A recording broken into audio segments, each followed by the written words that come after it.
பரவாயில்லப்பா மாயா அப்படி இருக்காங்க. ஐயோ! நம்ப கூட முடியலையே அப்படிங்கிற மாரி மாயா சூப்பரான ஒரு தரமான ஒண்ணு ட்வீட் தான் போட்டிருந்தாங்க. ஐயோ! நான் என்னடா புல்லிங் கேங்லாம் ஆரம்பிச்சுட்டாங்களா? இல்ல வெளியில வந்து சேர்ந்துட்டாங்களா? நம்ம நெறைய வீடியோல பார்த்திருப்போம். ரீல்ஸ்ல அண்ட் Instagram, Twitterல. அண்ட் அதுல என்ன நடந்துச்சுன்னா, மாயா இருந்துகிட்டு மாயா அண்ட் நம்ம பூர்ணிமா அண்ட் அவங்க ஸ்குவாடு புல்லிங் கேங் சொல்லப்போனா அவங்கெல்லாம் எல்லாம் ஒரே இதாக உட்காந்துருந்தாங்க. ஒரே இதாக உட்காந்துருந்து ஒரே இதாக சாப்பிட்டு ஒரே இதாக டான்ஸ் ஆடி ஒரே இதாக உள்ளே இருக்கும்போதே அந்த கிராண்ட் ஃபைனலுக்கு முன்னாடி ஒரு 5 டேஸ்க்கு அவங்க உள்ளே இருக்கும்போதே எல்லாம் ஒன்றா கும்மி அடிச்சுக்கிட்டு இருந்தாங்க. அது நம்ம எல்லாருக்குமே தெரியும். அண்ட் அதே மாதிரி நம்ம மாயா வந்துட்டு அவங்களுக்கு தேங்க்ஸ் சொல்கிற மாதிரி ஒரு போஸ்ட் போட்டிருக்காங்க. என்னன்னா செம்ம post, very very bad post, செம post, very very bad post. அந்த போஸ்ட்டை பார்க்குற முன்னாடி நம்ம சேனல் புதுசாக இருந்தீங்க சப்ஸ்கிரைப் பண்ணிங்க. அண்ட் இந்த வீடியோக்கு ஒரு லைக் பண்ணியிருக்கேன். எனக்கு ரொம்ப ரொம்ப ரொம்ப ரொம்ப ரொம்ப ஹெல்ப்ஃபுல்லாக இருக்கும். அண்ட் வாங்க நம்ம இப்போ வீடியோக்குள்ளே போகலாம். நீ செய்த நட்பெல்லாம் நான் செய்த அன்பின் பலன். சூப்பர், செம்ம டைலாக். சொல்லப்போனால் எனக்கு ரொம்ப பிடிக்கும் இந்த டைலாக்கு. உங்களுக்கு பிடிக்கும் தான் கமெண்ட் பாக்ஸில் கமெண்ட் பண்ணுங்கள். அண்ட் உங்களுக்கு என்ன டைலாக் பிடிக்குங்கிறதையும் கமெண்ட் பாக்ஸில் கமெண்ட் பண்ணுங்கள். அண்டு இதை விட அதிகமாக சொல்லப்போனால்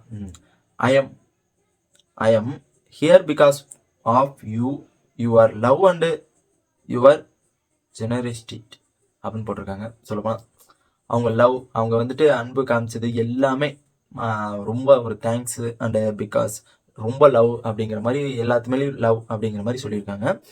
and thanks for the joy, thanks for the understanding me, ஒரு தோழியாக இருந்து உன் உயிர் காப்பேன் அப்படிங்கிற மாதிரி சொல்லியிருக்காங்க. இதெல்லாம் யாரை சொல்றாங்கன்னா நம்ம பிக் பாஸ்குள்ள இருக்க ஒரு புல்லிங் கேங்கை பத்தி தான் சொல்லியிருக்காங்க. சொல்லப்போனா புல்லிங் கேங்க வந்துட்டு அதையும் டேக் பண்ணியிருக்காங்க. சொல்லப்போனா ஹேஷ்டேக் போட்டிருக்காங்க.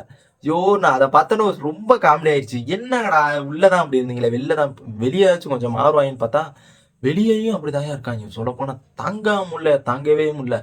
இவங்க பண்ற அழிச்சாட்டையும் தாங்க முடியல. இல்ல பிக் பாஸ் சீசன் 7க்கு போனாங்களா, இல்ல எதுக்கு வந்தாங்க, எதுக்கு போனாங்க அப்படிங்கிற மாதிரி எனக்கு ஒரு மைண்டே தாட்ல வந்துருச்சு. சொல்லப்போனா ஏன்னா புல்லிங் ஒன்னால இது சாப்பிட்றதும் ஒன்னாலேறாங்க.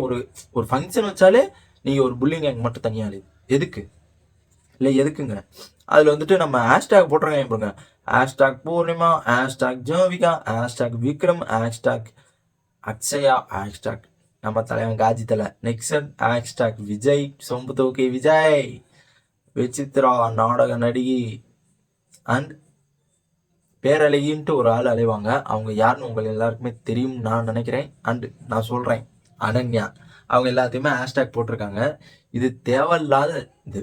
சொல்லப்போனா இவங்களுக்கு இப்போ உள்ள இருக்கவங்க வேற யாருமே உங்களுக்கு ஹெல்ப் பண்ணல போல இருக்கு. அதனால அவங்கள குத்தி காமிக்கிற மாதிரி இதை சொல்லியிருப்பாங்கன்னு எனக்கு தோணுது. அண்ட் நீங்க இந்த போஸ்ட்டை பார்த்து என்ன எதனால இப்படி பண்ணியிருக்காங்க அப்படிங்கிறது கமெண்ட் பாக்ஸில் கமெண்ட் பண்ணுங்க.